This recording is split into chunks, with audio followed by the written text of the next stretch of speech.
हर हर महादेव। कल एक अभूतपूर्व घटना हुई जिसका आज हम जिक्र करेंगे कुंदरकी, जिसका मैंने पिछले वीडियो में भी जिक्र किया था कि कुंदरकी की जीत का विश्लेषण करेंगे। वो सीट ऐसी सीट है जहां पर 60% मुस्लिम आबादी है और उस सीट को भारतीय जनता पार्टी ने एक बड़े मार्जिन के साथ जीता और मुस्लिम दो बड़े बड़े कैंडिडेट्स की जमानत जब्त हो गई। इस वीडियो के दो पार्ट हैं। पहले पार्ट में कुंदरकी की डेमोग्राफी के बारे में बात करेंगे।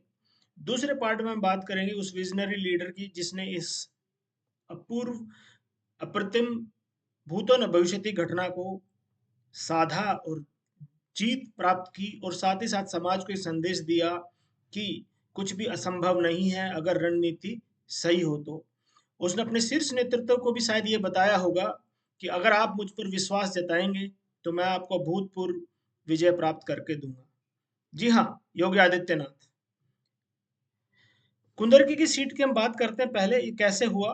कुंदरकी की सीट उत्तर प्रदेश में कल जो है 9 सीटों का उपचुनाव हुआ था। उसमें से कुंदरकी की विधानसभा सीट थी जहां पर तुर्क बिरादरी की जनसंख्या, तुर्क बिरादरी यानी तुर्की मुस्लिम जो आज भी अपने आप को तुर्की से आए हुए लोग मानते हैं कि हम तुर्क से हैं, तुर्क से आए थे, यानी सेंट्रल एशिया के तुर्किस्तान या उस क्षेत्र से आए थे जहां पर ये लोग अपने आप को तुर्की मानते हैं, जिनकी जनसंख्या 60% मुस्लिम में से 40% है।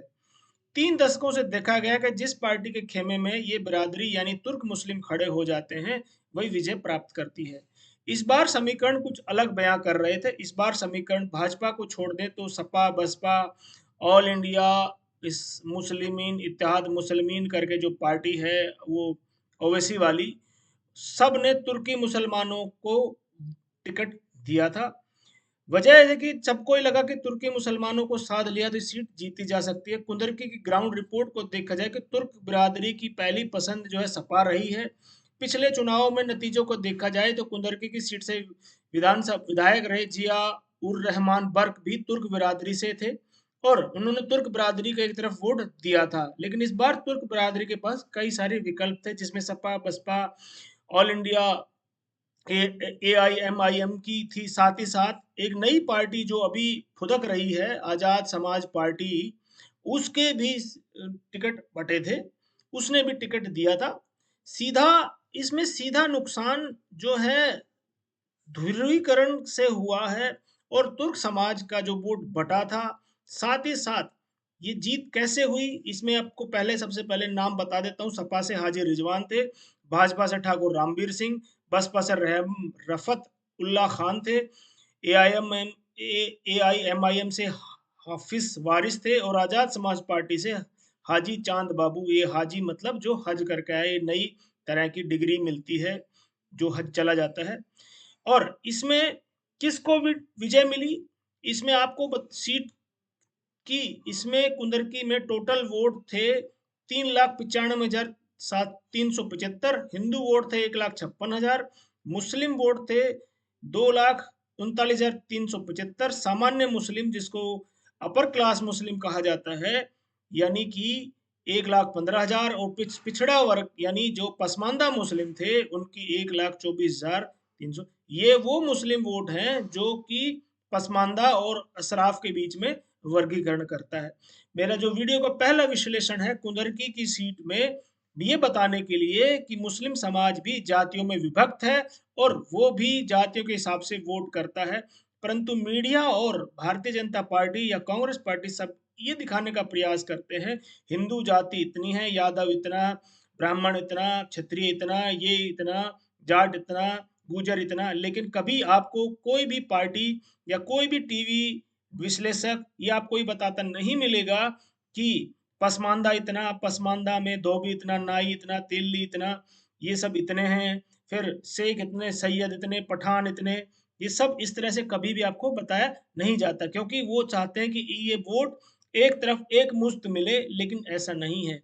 आपको हैरानी होगी कि मुस्लिम जातियों के अंदर भी एक दूसरे के साथ रोटी बेटी का संबंध नहीं है। मस्जिदों में तो जाना, अलग अलग मसलक की मस्जिदों में जाना तो अलाउड है ही नहीं। साथ ही साथ एक जाति का दूसरी जाति के साथ रोटी बेटी का भी संबंध नहीं है, यानी अशराफ वर्ग कभी भी पसमानदा के साथ अपने विवाह संबंध यानी कि निकाह संबंध स्थापित नहीं करता है, वो सिर्फ अशराफ वर्ग में ही करता है। जो पिछड़ी जातियां हैं, धोबी का धोबी में होता है, तेली का तेली में होता है, नाई का नाई में होता है, और दूसरी जो जाति हलाल खोर, ये वो जुलाहे, जो अलग अलग जातियां हैं, इन सब का विवाह संबंध भी एक ही अपनी ही जाति में होता है। क्लोज रिलेशन में आजकल होने लगे हैं, परंतु जाति के अंदर ही होता है। यानी मुस्लिम समाज भी जातियों में विभक्त है। ये वही जातियां हैं जो हिंदू समाज से कन्वर्ट होकर इनमें आई थी, और इनके अंदर भी आप देखिए कि तुर्की मुसलमान आज भी अपने आप को भारत में इतने साल रहने के बाद भी वो तुर्की का ही समझता है, भारत का नहीं समझता। पसमानदा मुसलमान जो भारतीय मूल का है, जो कन्वर्ट हुआ है, वो अपने आप को अरब से, तुर्कों से जोड़ने का प्रयास करता है, लेकिन अरब न तुर्क इनको अपने साथ जोड़ते नहीं है। उसका उदाहरण कुंदरकी की विधानसभा सीट है। तो मेरा पहला विश्लेषण ये था कि भाजपा की इसमें जीत हुई है, और भाजपा के ठाकुर रामवीर को 1,70,000 से ज्यादा वोट मिले थे, जिसमें 1,44,791 वोटों से वो जीते हैं। सपा के हाजी रिजवान को 25,580 वोट मिले हैं।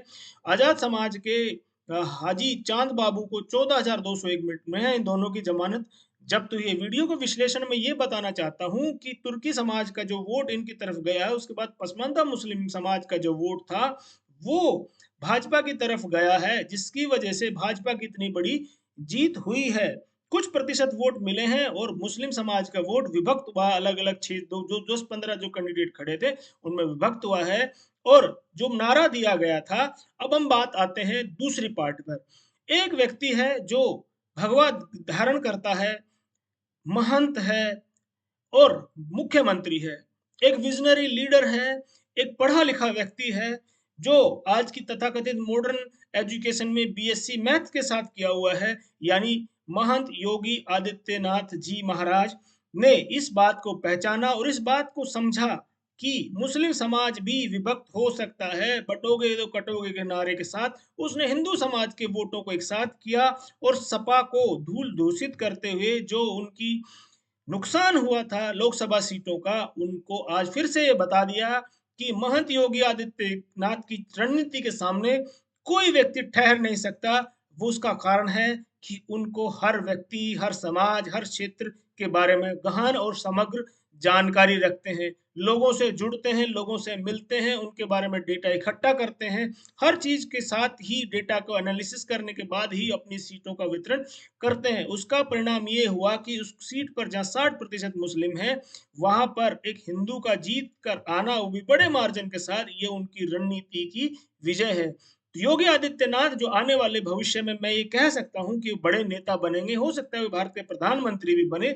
जिस तरह से उनकी रणनीति काम करती है, और जिस तरह से उनका दिया हुआ एक नारा, बटोगे तो कटोगे, पूरब से पश्चिम, उत्तर से दक्षिण तक हर आदमी की जुबान पर चढ़ गया है। वो कोई पैसे से दी हुई पीआर नहीं है, वो व्यक्ति के अंदर की भावना है। उसका परिणाम ये है कि बांग्लादेश में भी आज हिंदू इस बात को कहते हैं कि बटोगे तो कटोगे, और बांग्लादेश के हिंदुओं पे जो अत्याचार है उसके विरोध में आज वो डट कर खड़े हैं। और उसका ये है कि हर क्षेत्र में जहां पर हिंदुओं को लगता है कि ये चीजें उनके साथ गलत होती है, आज वो खड़े होते हैं। और हिंदू समाज में जो जागरण है, उसमें एक बड़ा हिस्सा योगी आदित्यनाथ की प्रेरणा से है। तो मेरा आग्रह है कि अगर वीडियो आपको पसंद आया हो तो वीडियो को लाइक शेयर सब्सक्राइब जरूर कीजिए। और हमने अपने चैनल का नाम बदल लिया है, क्योंकि सत्य की खोज में बहुत सारे चैनल थे, इसलिए हमने इसका नाम अपने आर्य विमर्श किया है। तो इस नाम से खोजिए, आपको जरूर मिलेगा। वीडियो को शेयर सब्सक्राइब लाइक जरूर कीजिए, ताकि सब लोगों तक आवाज पहुंचे। वीडियो के साथ जुड़ने के लिए बहुत बहुत आभार। जय हिंद, दुराष्ट्र, जय सनातन, जय हर हर महादेव।